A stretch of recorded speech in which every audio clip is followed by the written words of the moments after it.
안녕하세요. 비탐성에 오신 빛의 교회 지체 여러분을 사랑하고 축복합니다. 2022년 6월 16일 비탐성 함께 기도로 시작하겠습니다. 하나님, 오늘도 주님의 말씀으로 하루를 엽니다. 주님의 말씀을 통해 진정한 쉼을 알기 원합니다. 하나님께서 주시는 그 진정한 쉼 안에서 거하게 해주세요. 예수님의 이름으로 기도합니다. 아멘. 오늘 비탐성의 제목은 진정한 쉴 곳을 찾아서 떠나는 여정입니다. 현대의 사회를 살아가면서 쉼은 점점 중요한 단어가 되어가고 있습니다. 삶의 많은 압박감과 일들로 인해 사람들은 쉬고 싶다는 생각을 하며 여가 생활에 집중을 하기도 합니다. 그러나 그러한 여가 생활조차도 가끔은 다른 이들에게 자랑하기 위한 하나의 수단이 되기도 합니다.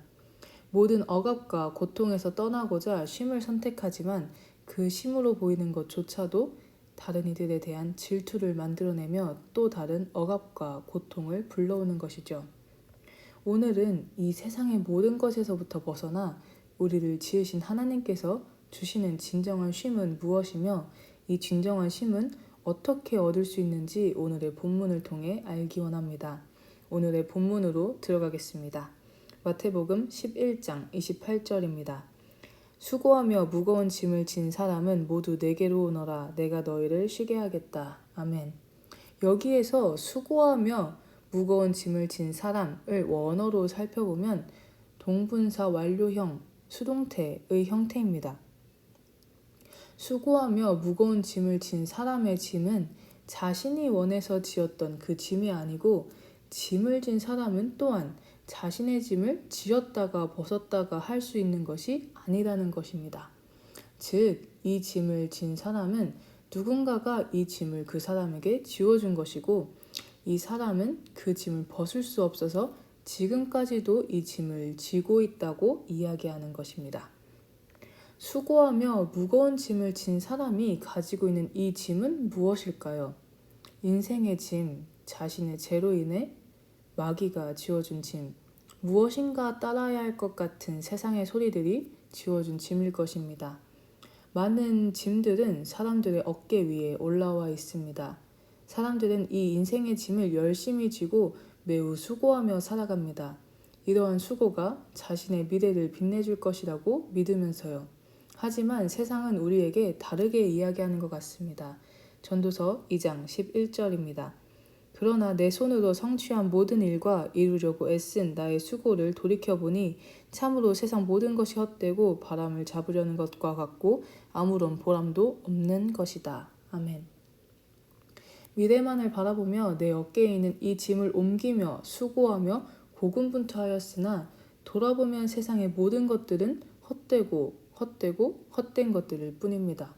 혹시 지금 이 비탐성을 듣는 여러분도 이와 같은 삶을 살고 계시진 않나요? 죄의 짐, 세상의 짐, 인생의 짐을 나 홀로 지며 살아가고 수고하지만 돌아보면 모래를 꽉 쥐면 그 모래가 모두 사라지듯 아무것도 남아있지 않아 허무한 인생을 살아가고 계시지는 않나요? 만일 그러시다면 이 뒤에 있는 예수님의 말씀을 귀 기울여서 한번 들어보시기 바랍니다. 28절을 다시 읽겠습니다. 수고하며 무거운 짐을 진 사람은 모두 내게로 오너라. 내가 너희를 쉬게 하겠다. 아멘. 예수님께서는 내게로 오라 라고 말씀하십니다. 저는 이 말씀을 보고 성경 속 이야기 하나가 생각이 났습니다. 창세기 3장 8절입니다. 그 남자와 그 아내는 날이 저물고 바람이 서늘할 때 주 하나님이 동산을 거니시는 소리를 들었다. 남자와 그 아내는 주 하나님의 낯을 피하여서 동산나무 사이에 숨었다. 아멘. 아담과 하와는 죄를 짓고 난 후 하나님을 피합니다. 하나님의 낯을 피해 동산나무 사이에 숨어버립니다. 이때 하나님께서는 이 상황을 다 아실 텐데도 이와 같이 반응하십니다. 9절입니다. 주 하나님이 그 남자를 부르시며 물으셨다. 내가 어디에 있느냐? 하나님은 아담을 부르십니다. 어디에 있냐고 부르십니다. 처음에 그 시간에 첫 번째 사람을 부르셨던 그 하나님은 많은 시간이 흐른 지금 이 시간에도 자신에게 올 사람들을 부르고 계십니다. 바로 모두 나에게 오라 라고 말이죠. 더 이상 세상에 그 무겁고 수고하는 그 짐을 혼자 지으며 어려워하는 것이 아닌 예수님께 나아오라고 말씀하시는 것입니다. 이렇게 나아온 사람은 무엇을 얻을까요? 바로 쉼을 얻습니다. 이때 지금까지 몸이 수고하였으니 가만히 쉬고 가라는 쉼을 생각할 수도 있을 것입니다. 하지만 이때의 쉼은 몸의 쉼이 아닙니다. 그럼 어떤 쉼일까요? 마태복음 11장 29절입니다. 나는 마음이 온유하고 겸손하니 내 멍에를 메고 나한테 배워라. 그리하면 너희는 마음의 쉼을 얻을 것이다. 아멘. 바로 마음의 쉼입니다. 마음을 온전히 쉬는 것, 그것이 바로 진정한 쉼인 것입니다. 하지만 왜 예수님께 나아가는 것을 통해 사람은 마음의 쉼을 얻을 수 있는 것일까요? 그 비밀은 바로 이 멍에라는 단어에 숨어 있습니다. 멍에는 밭을 갈 때 사용하는 것으로 소나 말이 쟁기나 수레를 끌게 하는 목재 도구를 이야기합니다. 사진에서 보이는 두 구멍에 말이나 소를 넣고 두 마리의 소가 함께 농산일을 하게 하는 것이죠. 당시 유대 사회에서 소의 이 멍에를 씌운다면 다음의 사진과 같아집니다. 바로 이 사진인데요.